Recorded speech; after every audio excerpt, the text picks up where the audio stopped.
إن الحمد لله نحمده ونستعينه ونستغفره ونعوذ بالله من شرور أنفسنا ومن سيئات أعمالنا من يهده الله فلا مضل له ومن يضلله فلا هادي له أشهد أن لا إله إلا الله وحده لا شريك له وأشهد أن محمدا عبده ورسوله أما بعد. Hadirin dan hadirat yang dirahmati Allah, alhamdulillah kita Masjid Alwi malam ni kita semula kuliah pengajian dalam waktu yang terbatas antara Maghrib dan Isya ini. Setelah sekian lama kita terhenti, dan kita semua tahu keadaan dalam negara kita yang COVID yang begitu tinggi. Hari ini 13,000 lebih, dan alhamdulillah Allah melindungi negeri Perlis, dan kita doakan supaya berterusan perlindungan ini. Oleh kerana itu kita mengharapkan, kita nak buat kuliah malam ni pun susah hati tak? Kerana bimbang takut nanti orang gagal jaga SOP. Tapi nampaknya alhamdulillah kita tidaklah begitu terdesak ramai sangat, kerana masih lagi ramai yang tak tahu kuliah bermula, dan juga masih ramai yang duduk di tempat masing-masing, dan harap kita duduk di tempat kita masing-masing sepanjang kuliah ini. Dan kita juga harap dapat berpesan kepada saudara mara kita yang di luar daripada Perlis ni, supaya jangan main lah Perlis ni, ataupun jangan balik dulu lah pada musim ni. Daripada buat gambar kereta api lah, balik main lah, jadi kalut kita. Ni pun kadang-kadang kita tahu adik-beradik ni susah tak, dalam duk pesan dia main tak kan, nak halau dah sampai susah. Tapi kita pesan awal lah, kata jangan jangan main, ataupun jangan balik kampung lagi, nanti balik lah. Kerana dunia sedang menghadapi tinggi wabak ni. Saya pukul 10 pagi tadi pun mesyuarat terakhir Jawatankuasa bebas darurat, dan membuat beberapa cadangan kepada yang di-Pertua Agong tentang Jawatankuasa, keputusan-keputusan tu. Kita baca sikit hadis setelah kita mula. Lama dah kita tak mengaji ni. Tuan-tuan pun kitab dah khatam sendiri di rumah. Jadi kita baca balik. Wa an Abi Qatadah radhiyallahu an qala kana Rasulullah sallallahu alaihi wasallam yusalli wa huwa hamilun Umamah bint Zainab fa idza sajada wada'aha wa idza qama hamalaha, muttafaqun alaihi. Wa huwa ya'ummun nasa fil masjid, wa li Muslim wa huwa ya'ummun nas fil masjid. Daripada Abi Qatadah radhiyallahu an, katanya kana Rasulullah sallallahu alaihi wasallam, adalah Rasulullah sallallahu alaihi wasallam yusalli, bersalat, wa huwa hamilun Umamah bint Zainab, dalam keadaan dia mendukung Umamah binti Zainab. Fa idza sajada wada'aha, apabila baginda sujud, baginda meletakkannya, yakni meletakkan Umamah. Wa idza qama hamalaha, dan apabila dia berdiri, dia mendukung Umamah. Jumpa hadis tu. Muttafaqun alaih, diriwayatkan oleh Bukhari dan Muslim. Wali Muslim, bagi sahih dalam Muslim, wa huwa ya ummun nasa fil masjid, ketika itu baginda menjadi imam kepada orang ramai di masjid, yakni tok imam dukung cucu di masjid. Kalau Ustaz Ma'e buat macam tu, kalut kita. Tapi nak tunjuknya, Nabi tunjuk tentang jawaz, boleh. Abi Qatadah riwayat Nabi dukung siapa? Umamah binti Zainab. Umamah binti Zainab ini ialah anak Zainab binti Rasulullah, anak Zainab binti Rasulullah. Nabi SAW ni ada berapa orang anak dia? 7 anak Nabi. Sama ada Zainab ataupun Al-Qasim yang merupakan yang sulung. Ahli-ahli sejarah khilaf, tak dapat nak tentu yang mana satu yang sulung. Kalau tidak Zainab, Al-Qasim. Sebab tu Abul Qasim kita nama Nabi, anak nama Qasim yang lelaki. Yang kedua yang lelaki nama Abdullah. Yang ni dua-dua daripada anak Khadijah, meninggal masa kecil.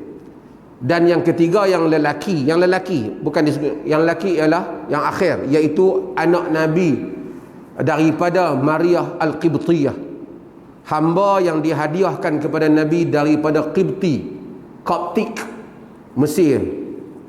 Dapat anak nama dia Ibrahim, juga mati semasa kecil, lebih kurang umur 17 bulan. Anak Nabi yang perempuan yang awal Zainab, kemudian Nabi ada Fatimah, kemudian ada Ruqayyah, kemudian ada Ummu Kalsum. 4 orang. Zainab ni dia berkahwin dengan Abul As. Sekali kita cerita tentang Abul As. Fatimah berkahwin dengan apa? Lihat tu pun kalau tak tahu kita demam banyak lah. Fatimah kahwin dengan Ali. Ruqayyah dan Ummu Kalsum berkahwin dengan Uthman bin Affan. Lepas meninggal Ruqayyah, Nabi kahwinkan dia dengan Ummu Kalsum. Sebab itu Uthman disebut sebagai Zun Nurain, ada 2 cahaya, yakni 2 isteri, 2 anak Nabi bersama dengan Uthman bin Affan. Zainab ni ialah anak Nabi yang perempuan yang sulung. Sama ada dia memang sulung semua ataupun dia yang perempuan yang awal. Dia ni semua anak Khadijah. Nabi semua Khadijah, kecuali Ibrahim saja. Yang ni semua dengan Khadijah. Zainab dikatakan, ahli sejarah kata Zainab lahir ketika Nabi umur 30 tahun. Yakni 10 tahun sebelum baginda sallallahu alaihi wasallam menjadi rasul. Sebelum ditabalkan mendapat wahyu, Zainab. Masa Nabi dapat wahyu, artinya Zainab lebih kurang umur 10 tahun. Zainab ni kemudian dia berkahwin dengan Abu As ibn Rabi'.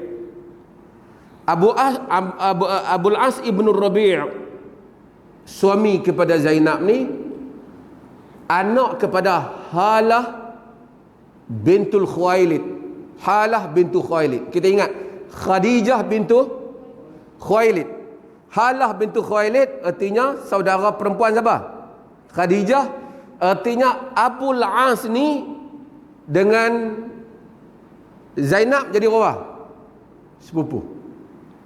Dia menikah dengan anak mak saudara dia. Mak saudara Arab ni khalah dia panggil, kalau belah mak saudara belah perempuan ni khalah.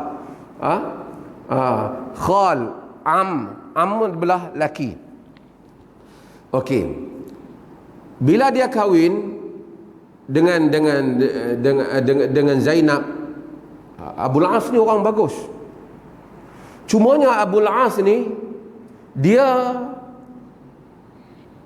ketika Nabi bawa dakwah di Mekah, Abul As duduk di Mekah. Zainab Islam ikut ayah dia. Abul As tak masuk Islam. Jadi masa tu Nabi ada menantu yang tak masuk Islam. Masa tu, ketika itu. Tapi Abul As orang bagus.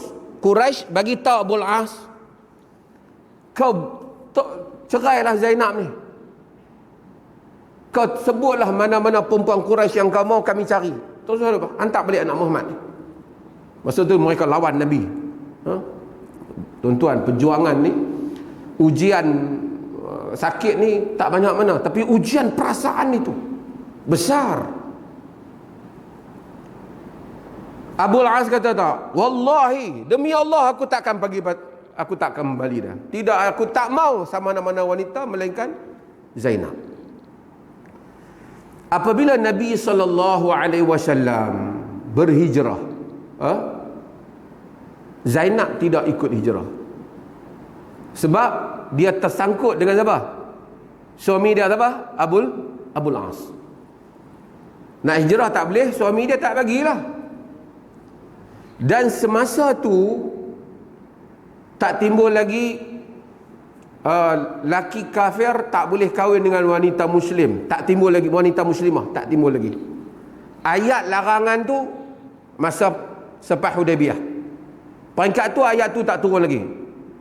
Ayat lahunna hillul lahum walahum yahilluna lahun. Mereka wanita itu tidak halal bagi lelaki musyrikin, dan lelaki musyrikin tak halal bagi wanita ni. Yang ni turun kemudian. Masa tu masih lagi rumah ni suami kafir, isteri muslimah masih berlaku, termasuk kepada anak Nabi SAW. Apabila Nabi SAW berhijrah, Zainab tak hijrah. Zainab duduk dengan Abul As. Pada tahun yang kedua, bulan Ramadan, tahun kedua selepas hijrah, berlaku peperangan Badar bulan Ramadan. Siapa menang? Pihak Islam menang. Dan musyrikin ada yang ditawan. Termasuk yang ditawan ialah Abul As, kerana dia datang menyertai pasukan musyrikin memerangi Nabi di Badar. Tu menantu siapa tu? Menantu Nabi. Sebab tu tuan-tuan, perjuangan ni korbankan perasaan, korbankan keluarga, sukar untuk menegakkan apa yang dia percaya dan dia pegang. Bila tawan Abul As, Nabi tak kata. Sebahagian riwayat kata Abdullah bin Jubair An-Nu'man Al-Ansari, dia yang tangkap Abul As. Bila Nabi buat tawaran kepada tawanan kena bayar. Ada yang tak boleh bayar, mengajak anak orang Islam yang berkemampuan kena hantar bayaran. Jadi keluarga-keluarga yang berada di Mekah tu kena bayar. Tuan-tuan, saya nak bawa tuan-tuan kepada senario tu dulu. Quraisy bila kalah, satu pukulan besar pada mereka. Keluarga mati, tokoh-tokoh mati, Abu Lahab mati, ramai mati ni. Abu Jahal mati. Suasana sangat suram. Sentimen kuat ni di Mekah. Marah pada Muhammad ni. Habis mati kaum keluarga, pakat dengan orang luar. Tapi mereka yang serang. Tapi sentimen. Nabi SAW kata, siapa yang nak dibebaskan? Umar punya pandangan, bunuh. Tapi Nabi, walaupun Al-Quran kemudian turun menyokong Umar, tetapi di peringkat itu tawanan kena bayar pampasan. Abul As hantar pergi kepada isteri dia, siapa? Zainab, supaya tolong bayar pampasan kat dia. Anak siapa? Anak Nabi. Zainab ni, dia hantar pampasan dia ialah dia hantar qiladah, dia hantar necklace, apa ni, rantai tekok ni. Dia hantar rantai yang Khadijah bagi kepada dia semasa hari dia kahwin dengan Abul As. Bila hantar rantai itu, Nabi tengok rantai itu, Nabi teringat apa? Khadijah.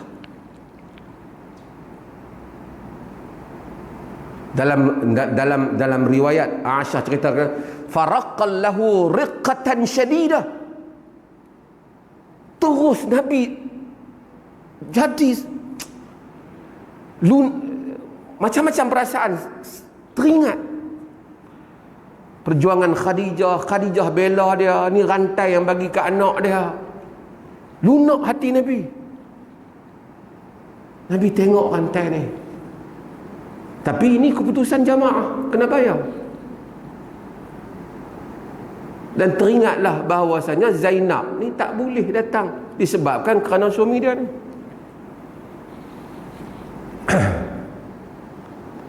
Apa Nabi buat? Nabi tengok, Nabi kata kepada mereka yang sahabat-sahabat, pasal benda ni semua mereka boleh ambil daripada hasil ni.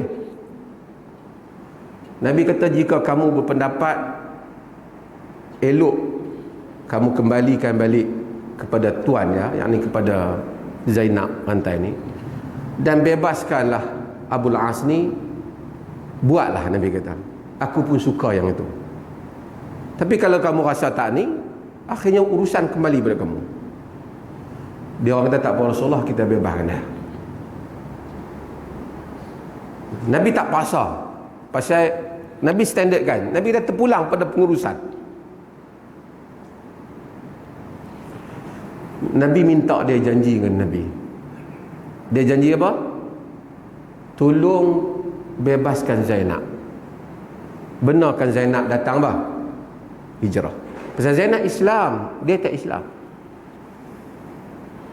Bila dia balik, Nabi SAW dah dia balik, Abul As ni ditunai janji. Nabi puji dia. Dia nak bebaskan Zainab. Dia nak benarkan Zainab ikut ayah dia. Zainab pun siap duduk dalam apa? Naik di atas unta, atas kerobok di atas rumah belakang unta tu. Ha? Panggil apa orang Melayu panggil apa? Kanduk di atas belakang unta tu. Kemudian nak pergi ke mana? Hijrah kepada bapak dia. Saya balik tadi cerita tadi. Sentimen ketika itu sentimen apa? Di Mekah suasana apa? Marah. Ni ramai mati ni. Tengok pula Zainab, anak Rasulullah, anak Muhammad, nak keluar pula daripada Abul As, nak pergi ikut bapak dia. Memang keadaan itu, sentimen dia semacam. Nabi pula dalam masa yang sama tahu Zainab dah nak bawa Zainab mari. Nabi hantar Zaid bin Harithah dengan seorang lagi supaya pergi ambil Zainab. Pasal bukan daripada Mekah nak ke mana? Madinah jauh. Zainab, percubaan awal dia yang tolong dia masa tu Kinanah bin Rabi', apa nama? Ipak dah. Iaitu tadi nama dia Abul As bin Rabi'. Kinanah bin Rabi' tolong bagi unta pakat Zainab. Apabila Zainab pergi je tu, ada dua orang. Mereka kejar unta Zainab tu. Nama dia Hubar bin Aswad dan Nafi' bin Qais. Mereka duk tikam unta Zainab tu sampai unta tu jatuh. Zainab ketika itu mengandung. Zainab pun jatuh, gugur anak dia, berdarah dia keluar, tak berhenti, dan dia tak boleh nak ikut Nabi, nak pergi ke Madinah. Berlaku perbincangan, sentimen kaum datang. Bani Hashim marah. Pasal walaupun ada isu agama, apa buat kat anak cicit kami macam ni? Abu Sufyan pun dia ada kena mengenal dengan Nabi. Bani Umayyah pun, ini dah lebih ni. Dia tahan Zainab dibawa duduk di bawah Hindun binti Utbah. Siapa dia Hindun binti Utbah? Isteri siapa? Isteri Abu Sufyan. Ingat dah isteri Abu Sufyan kan? Marah kat Nabi kan? Isteri Abu Sufyan ni, sebelum nak cerita, ada masalah kita ni. Okay. Isteri Abu Sufyan, apabila dia tengok Zainab kena macam tu, walaupun dia marah, mula-mula dia kata kat Zainab, hadha bisababi abiki, semua yang berlaku ni sebab Pak Hang. Dia kata kat Zainab. Tapi bila dia tengok Zainab darah apa semua, ada satu bait syair yang disandarkan kepada Hindun binti Utbah. Ni orang yang mengaji sastra Arab ni, depa duk sebut bait ni. Dia kata, afis silmi a'yaran jafaan wa ghildah wa fil harbi ashbahun nisa'i al-awariqi. Afis silmi a'yaran jafaan wa ghildah.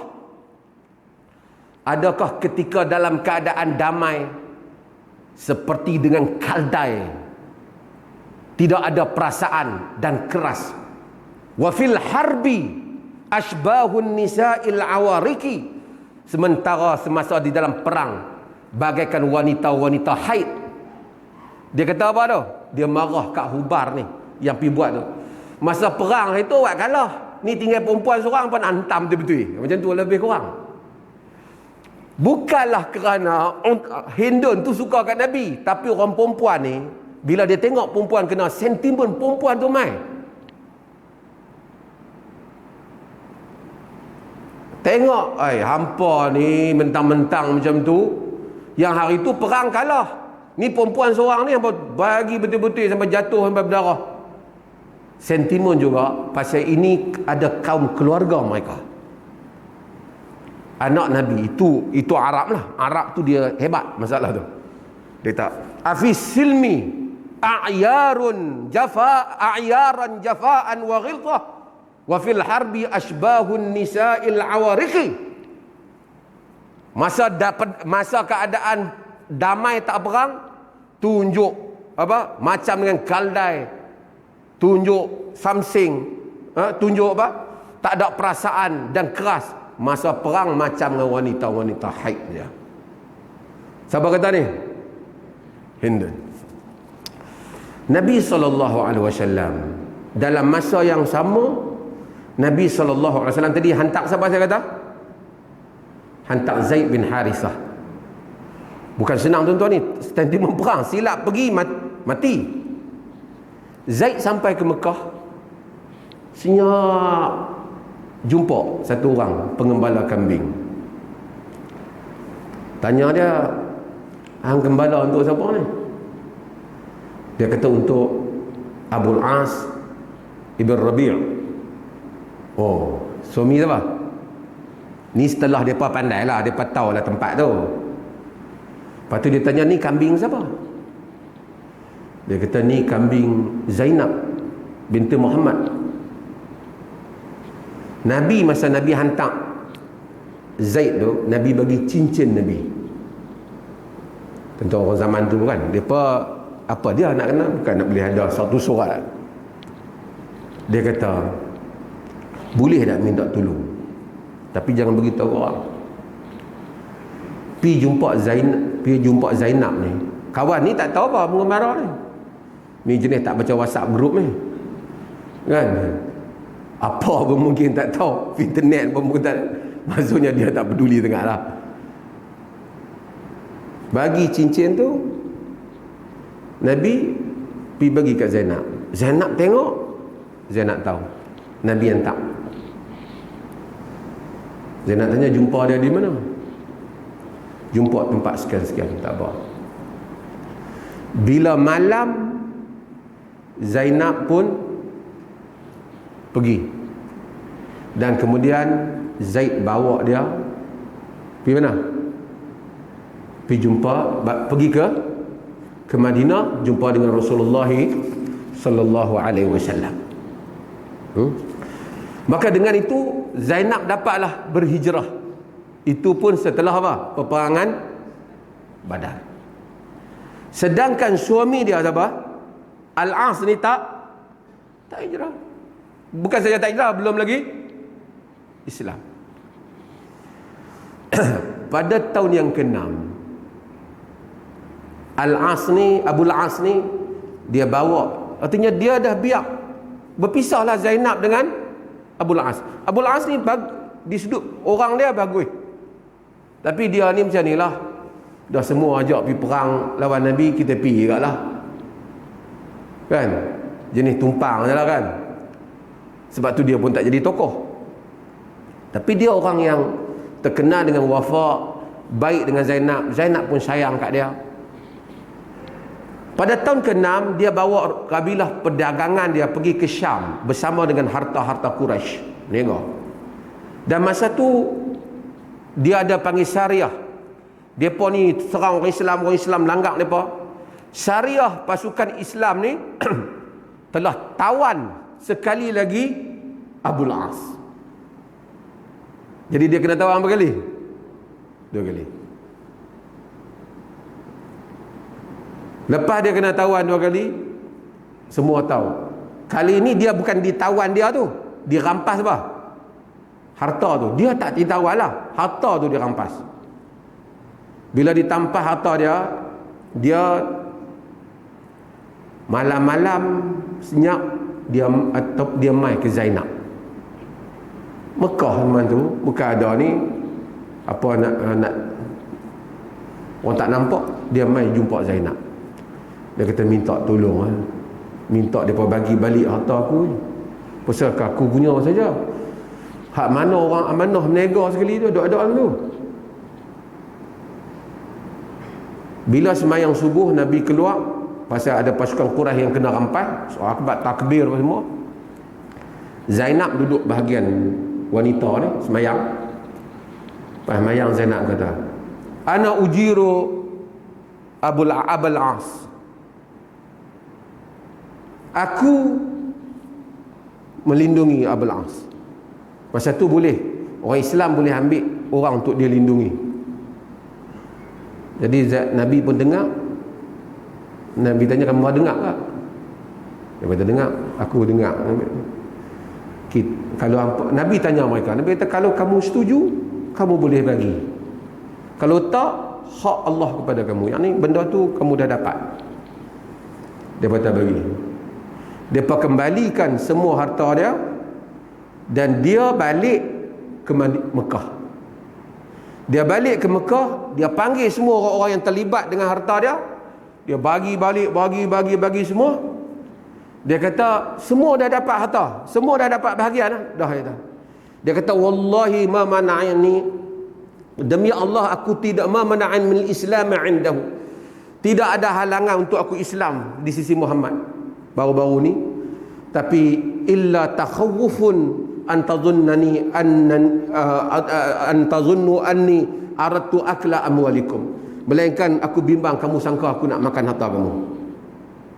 Sekarang harta semua dah dapat elok dah, aku nak istihar kat hampa semualah, aku masuk Islam. Barulah dia mari kepada Nabi. Itu pun pada tahun 7 Hijrah. Pada tahun 8 Hijrah Zainab wafat. Zainab wafat salah satu sebabnya katanya kerana darah yang jatuh itu ni. Sebab tu Nabi SAW menganggap Zainab ni dibunuh. Di dalam riwayat Nabi kata, Nabi hantar Syariah pasukan, Nabi kata jika kamu jumpa in laqitum Hubar bin Aswad wa Nafi' bin Aus, kalau kamu jumpa Hubar bin Aswad dan Nafi' bin Aus, faqtuluhuma wa harriquhuma. Mula-mula Nabi kata, maksudnya Nabi marah, kalau kamu jumpa dua orang ni hak serang unta apa Zainab ni, kamu bakar dua-dua ni, bakar. Kemudian apabila mereka pergi, kemudian Nabi panggil depa. Dia kata, Nabi kata wallahi apa, Allah tak benarkan, la yu'adzibu biha illa Allah, tidak ada siapa yang boleh mengazabkan orang lain dengan api melainkan Allah. Faqtulu. Nabi kita jangan bakar. Nabi maksud Nabi kata tu masa awal, jangan bakar, bunuh mereka. Cuma ya Allah dengan rahmat Allah kendaki Hubar bin Aswad dia telah Islam sebelum pasukan Islam dapat tangkap, dan kemudian dia mai ke Madinah, dia jadi sahabat Nabi, tak ada selesai masalah. Nabi tak ada dendam, masuk Islam, keluarga lepas ke belakang, walaupun anak Nabi mati, tapi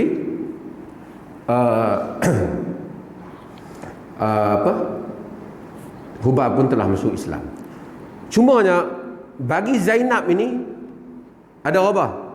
2 orang anak, iaitu seorang nama Umamah ni, kita baca lah hadis, seorang lagi nama Ali.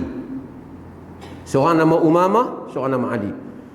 Jadi dua-dua ni siapa? Cucu Nabi. Nabi ada cucu yang lain dengan Fatimah. Siapa dia? Hasan, Husain, Muhsin, Ummu Kalsum dan Zainab. 5. Anak dengan cucu Nabi pun ada nama Zainab. Anak Nabi pun ada nama Zainab. Yang tu 5, yang ni ada 2. Berapa? 3. Kalut PKP ni.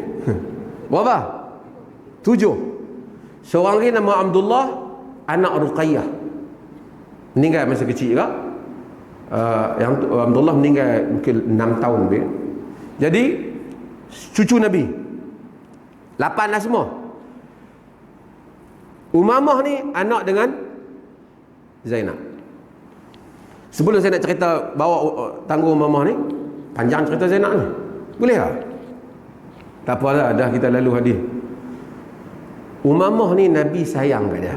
Nabi bawa dia masuk dalam masjid, Nabi rokok, Nabi sujud, dia naik atas tengkok Nabi. Bukan Hasan Husain saja, Umamah ni juga.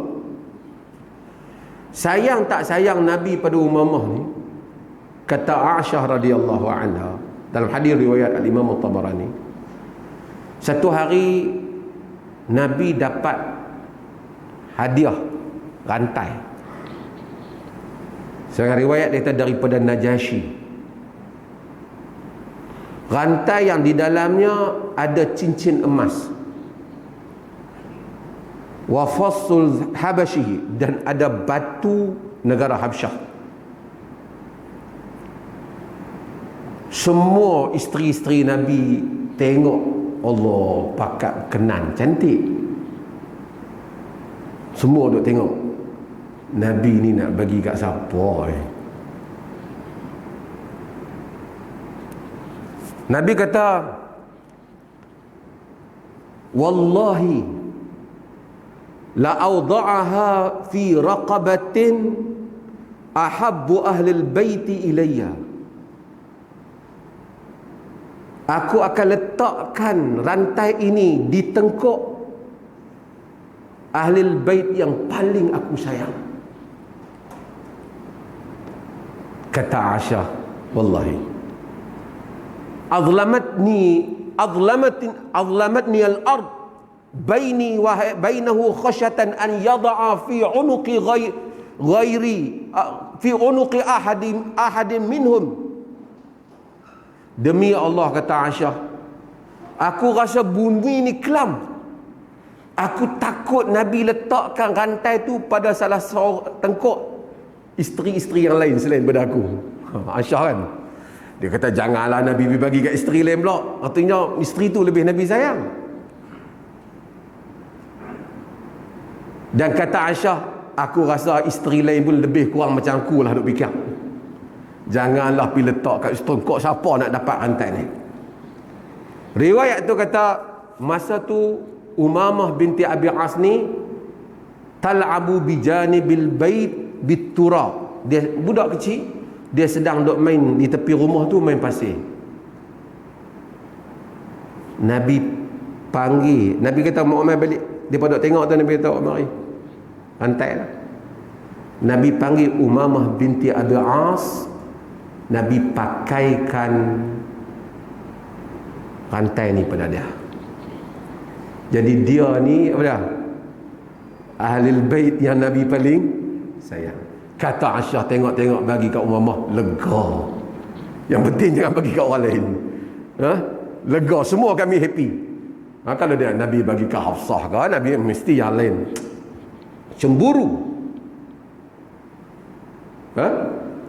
Jadi Nabi SAW, hadis ni nak menunjukkan pada Nabi sayang pada apa? Sayang kepada Umamah binti Abdul As. Umamah ni akhirnya dia berkahwin dengan siapa? Bapa dia sebelum tu, bapa dia Abdul As ni wafat pada tahun 12 Hijrah. Pak dia. Jadi tadi mak dia wafat tahun berapa? Tahun berapa? Tahun berapa tuan? Tahun berapa? Tuan-tuan ni dengar lah ni. Tahun berapa? 8. Okey, sampai nampak lulus. Tahun 8. Pak dia wafat pada tahun 12, jadi sempat berapa tahun? 4 tahun. Maksudnya selepas Abul As hijrah, dia duduk dengan Zainab lebih kurang setahun ya. Sebahagian kata dengan nikah yang baru, akad yang baru, sebahagian kata kekal dengan akad yang lama. Khilaf di kalangan ahli siyah. Umamah binti Abi As ni bila dia besar, dia berkahwin dengan Ali bin Abi Talib. Minta fikir macam mana? Kerana Fatimah wasiat kalau dia tak ada, kahwin dengan Umamah.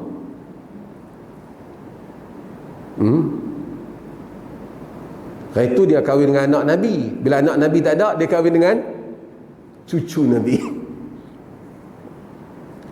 Bila dia Ali nak wafat, dia cadang kepada Al-Mughirah bin Naufal supaya kahwin dengan Umamah. Orang dulu dia okey kahwin-kahwin ni.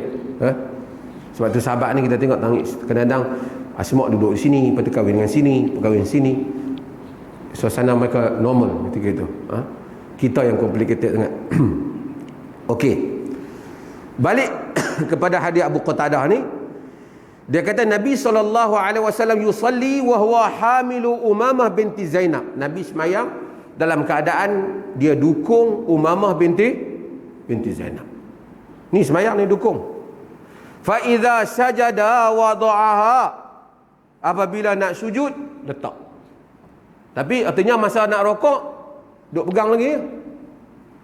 Tuan-tuan bayangkan, apabila satu orang solat dengan pegang budak macam ni, dia dapat letak tangan di dada tak? Tak dapat. Artinya dia meninggalkan suatu amalan yang sunnah kerana buat lagi satu amalan nak jaga budak. Bila dia rokok, tentu dia tak dapat pegang lutut dia dua-dua. Hanya apabila dia sujud, dia letak. Bila dia bangun daripada sujud, dia ambil balik Umamah binti As. Okey, para ulama ni dalam siapa yang ada kitab ni, mereka bahaskan masalah ni. Saya bahaskan dulu tentang pergerakan di dalam solat. Hukum pergerakan dalam solat. Sikit. Siapa ada soalan dia hantar saya siap. Hukum pergerakan dalam solat ada berapa? Pertama, wajib. Yakni pergerakan selain daripada pergerakan solat. Ada kala pergerakan tu wajib. Misalnya apa?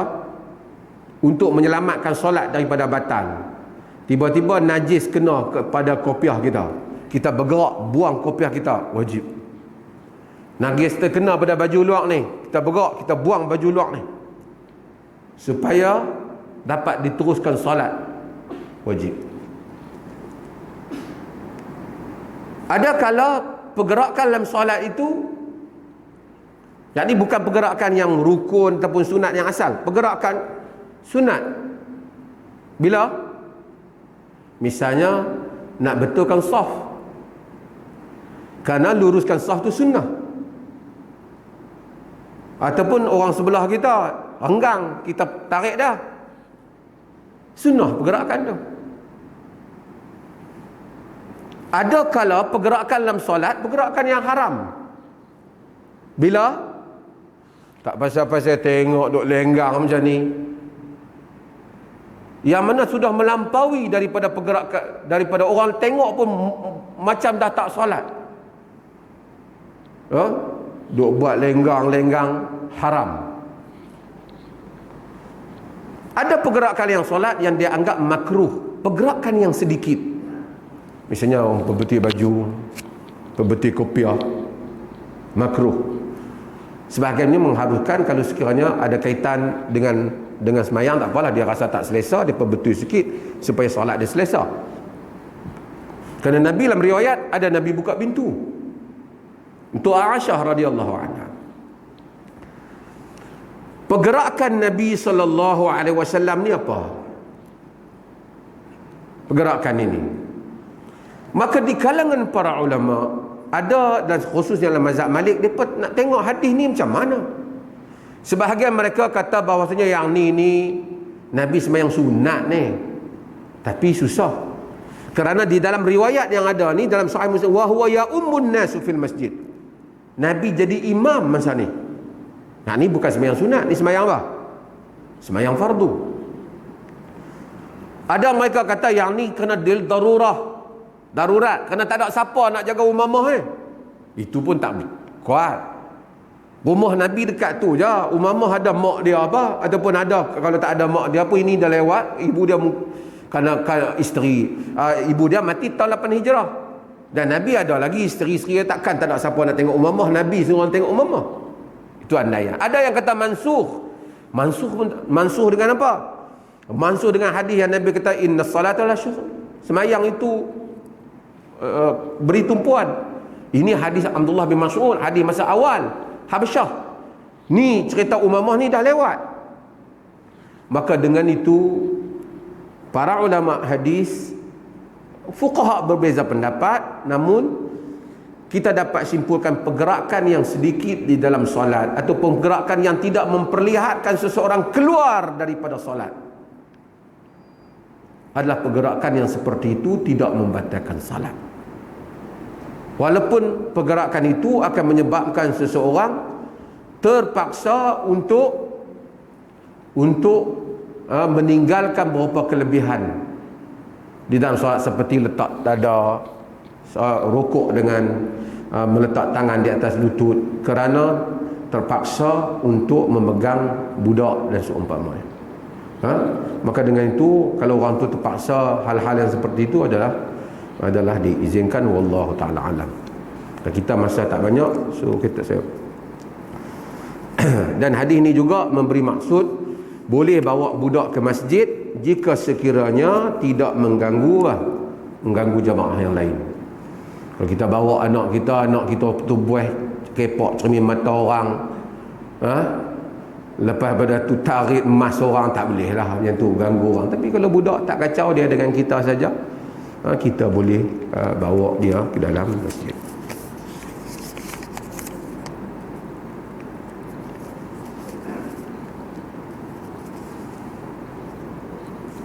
Ada orang tanya tentang soalan tentang politik. Politik tu nak tanya apa?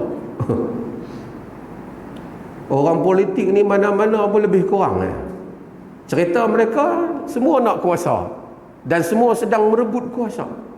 Sama ada yang sedang berkuasa ataupun yang nak ambil kuasa. Semuanya akan kata demi rakyat, tapi tak, sebenarnya demi diri sendiri ya. Cuma kita mengkritik apa yang salah dan kita menyokong apa yang benar, bukan berdasarkan kepada parti politik, tetapi berdasarkan kepada fakta. Dan juga kita melihat kepada keperluan. Kerana orang politik ni permainan dia macam ni. Kalau musuh politik aku tu salah, akulah yang betul. Kalau mereka tu tak layak, yang layak kami. Dia punya permainan. Kalau mereka tu salah, kami betul. Padahal 2 kali 5 je dua-dua tu. Dia nak bagi tahu musuh politik dia salah supaya nak bagi tahu orang kata dia betul. Tapi yang baguslah rakyat tibai semua sekali. Kerana semuanya tak ada fikir tentang masalah rakyat, semua hanya berfikir tentang diri sendiri saja.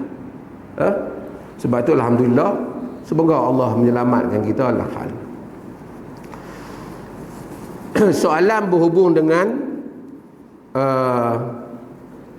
bolehkah untuk orang yang nak berkorban memotong rambut dan kuku kerana terlalu panjang? Tuan-tuan ada korban? Ni saya dah sebut. Pertama, majoriti para ulama mengamalkan hadis ni, iaitu hadis yang diriwayatkan oleh Ummu Salamah daripada Sa'id bin Musayyib, daripada yang diriwayatkan oleh Imam Muslim dan selainnya, di mana Nabi SAW menyatakan, idza ra'aitum hilal Dzulhijjah wa arada ahadukum an yudhi falyumsik an sya'rihi wa an adfarihi. Apabila seorang kamu melihat anak bulan Zulhijjah dan seseorang kamu nak melakukan korban, maka hendaklah dia tidak memotong rambutnya ataupun kukunya. Saya sebut bagi adil. Pertama, mazhab Imam Malik. Mazhab Imam Malik, dia tak amal hadis ni. Macam mana Imam Malik tak amal hadis? Orang baca hadis ni pada dia, dia kata hadza laisa min hadisi, ini bukan daripada hadis aku. Imam Malik bila dia sebut hadza laisa min hadisi, maksudnya aku tak ambil hadis ni sebagai hukum. Macam mana Imam Malik boleh tak ambil hadis? Karena Imam Malik melihat fuqaha ahli Madinah, ulama-ulama Madinah, di mana ulama Madinah pada zaman dia tu ialah merupakan anak-anak murid sahabat, mereka tak mengamalkan hadis tu. Jadi dia macam question terhadap kesabitan hadis itu, ataupun question terhadap periwayatan hadis tu. Adakah mungkin sekadar ada kekeliruan rawi, ataupun kemungkinan pandangan Ummu Salamah, atau berbagai-bagai andaian. Kerana andaian dia, kalau Nabi sebut tu dan semua orang nak buat korban, tentulah benda tu diketahui oleh semua fuqaha ahli Madinah. Tuan-tuan faham maksud Imam Malik? Ulama hatta dalam Imam Malik ni ada seorang tokoh lagi yang bersaing dengan dia. Bukan bersaing ni, dari segi ketokohan akademik ataupun dari segi dunia ilmu. Nama dia Al-Lais bin Sa'ad. Dia duduk di Mesir. Imam Syafi'i dia berguru dengan Imam Malik. Imam Malik alim, la syak. Tapi bila dia pergi ke Mesir, antara awal yang dia pergi, dia melawat kubur Al-Lais bin Sa'ad. Dalam riwayat dia kata asyhadu annaka afqahu min Malik. Dia kata, aku menyaksikan sesungguhnya engkau lebih faqih daripada Malik. Bukan dia hina guru dia, tapi disebut pada sisi dia pada beberapa isu. Kita dalam fatwa perleh pun ada juga pendapat Al-Lais yang kita pakai. Okey, Al-Lais ni dia tak sama banyak dalam isu dengan Imam Malik, tapi dia kata ruya hadza wan nasu laisa ala hadza. Hal ini diriwayatkan tapi manusia tidak mengamalkan hal ni. Yakni dia pun tak tengok orang amalkan hal ni. Itu satu sisi pandang. Majoriti para ulama mereka menyatakan hadis ni ada. Mungkin fuqaha Madinah mengamalkan hadis yang ada di kalangan sahabat. Sebahagian sahabat tu tak ada di Madinah, mereka dengar daripada Nabi dan mereka pergi ke negara lain dan tempat lain, mereka sebar hadis di sana, di sini tak amalkan. Hadis tetap hadis. Jadi mereka amal. Maka yang mengamalkan hadis ni ada beberapa pendapat. Pendapat yang pertama menyatakan haram potong kuku dan rambut. Ahli zahir. Pendapat yang kedua kata makruh. Pendapat yang ketiga kata sunat je, tak potong. Cuma kalau tanya saya, wallahu alam, kalau sekiranya satu orang tu dah kuku dia panjang sangat, orang tengok pun tak lalu, rambut pun dah nak macam jemuan, kan? Kalau misalnya dia serabut tak tu kalu, misai dah nak masuk dalam mulut, kan? Kalau dah tu perkemahlah diri tu, utama orang-orang yang berurusan dan seumpamanya. Innakum qadimuna ila ikhwanikum fa aslihu libasakum wa rihasakum. Kamu datang menemui saudara-saudara kamu, perelokkan pakaian kamu dan kenderaan kamu. Jadi kalau kita masih lagi kemas walaupun tak potong, tak mengapa. Eloklah kita tak potong kerana ada hadis dalam hal ini. Tapi kalau kerana tak potong tu dah jadi serabut semacam dah orang tengok, orang pun tengok tak apa lalu dah dengan kita ni, potonglah. Potonglah. Mudah-mudahan insya-Allah. Wassallallahu ala nabiyina Muhammad walhamdulillahirabbil alamin.